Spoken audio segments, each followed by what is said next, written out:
I'm in Salad and I saw Due Date. It's directed by Todd Phillips and it's starring Robert Downey Jr. and Zach Galifianakis. I hope I pronounced that right. My initial thoughts on the movie. I liked it. Very good. Very funny. There's a lot of situations in which I cringed and I was like, oh, that's really unfortunate. Movie starts with main character, Robert Downey Jr. as Peter, and he has a wife he has to go to who's about to deliver birth, hence the name Due Date. There's this guy that he meets. I'm gonna call him Stoner Guy because I forget his name. So, Stoner Guy is very loud right behind Peter. Stoner Guy says a bunch of these terrorist bomb threat words that he's not supposed to say at an airport. And what happens? He gets kicked out, as well as Peter gets kicked out too, for talking to him. This is already the worst day of Peter's life. The Stoner Guy also has the task of collecting Peter's stuff, and he says that he didn't grab his stuff, he didn't grab his wallet or anything, so now Peter is stuck with Stoner Guy. The first thing that happens on this road trip from Atlanta to LA is that Stoner Guy buys $200 worth of weed and ends up leaving $60 for the rest of the trip. And since they have no money, Peter's like, hey, I'm gonna have my wife wire us some money. They go through Western Union, sponsorship probably, and Stoner Guy uses the wrong name. Chris Chase, I think his name is actually, versus some weird stage name that the Western Union tech can't use Stoner Guy's fake ID with his stage ID on it, so now they have no money. How amazing. Since they have no money, they have to sleep in the car. Guess what happens? Stoner Guy starts furiously dry masturbating in front of Peter. And the dog joins in, and Peter can't sleep at all. So what does Peter decide to do? He decides to abandon him. And I'm like, good on you. You should definitely abandon him. But he has his dad's ashes, so kind of complicates things. So he covers using donuts as an excuse. And the Stoner Guy buys it because Stoner Guy has no critical thinking skills. And it's very frustrating. Stoner Guy offers to drive. And guess what happens when he drives? He falls asleep behind the wheel and gets them into a major car accident that should have killed them. And Stoner Guy sleeps through the entirety of the accident while Peter just freaks the fuck out and is trying to get him to stop driving through things, and they eventually flip off a bridge, land on their hood, and flip over again, and they're unscathed except for Peter, who has a broken arm. Peter, at this point, is in Dallas and asks his Dallas friend to come pick him up.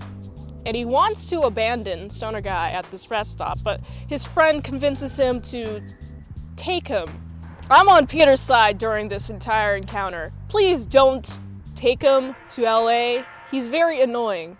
The most satisfying part, though, is when Stoner Guy's in the bed of the pickup truck and they're driving through these potholes on the side of the road, and he just flies up into the air and he crashes into the bed of the truck.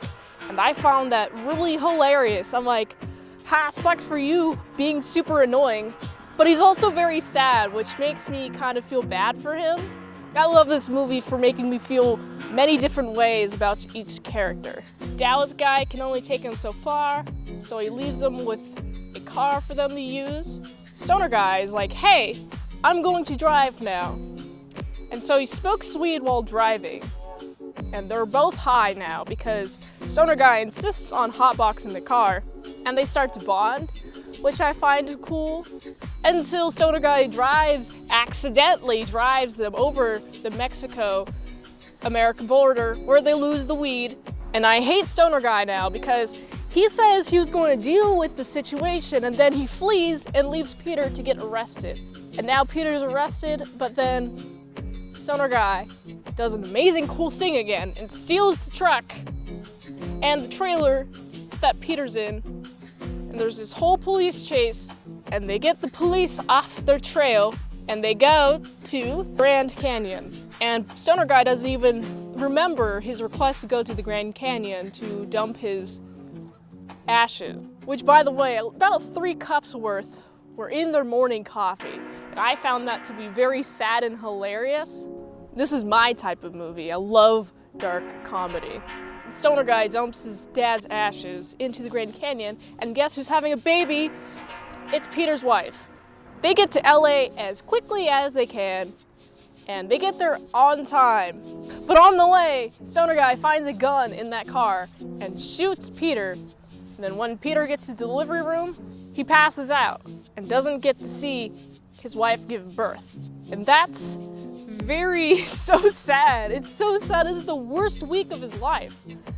But now he has a child and he has a new friend. As shown in the end of the movie, when you get to see Stoner Guy, an aspiring artist, an aspiring actor, is on How I Met Your Mother or 2.5 Men, one of those shows. And that was the end of the movie. I really liked the comedy. It was definitely crude, and I felt heavily for Peter, and I also held Peter's disdain for Stoner Guy. I felt all of his emotions towards Stoner Guy, especially up to the end when I started liking him again.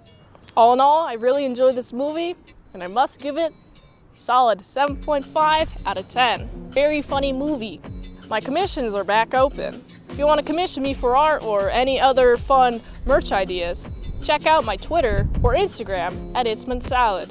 If you'd like more content, check out patreon.com/ASEPresents, $3 a month for daily vlogs. Until next time, on Mint Salad Saw.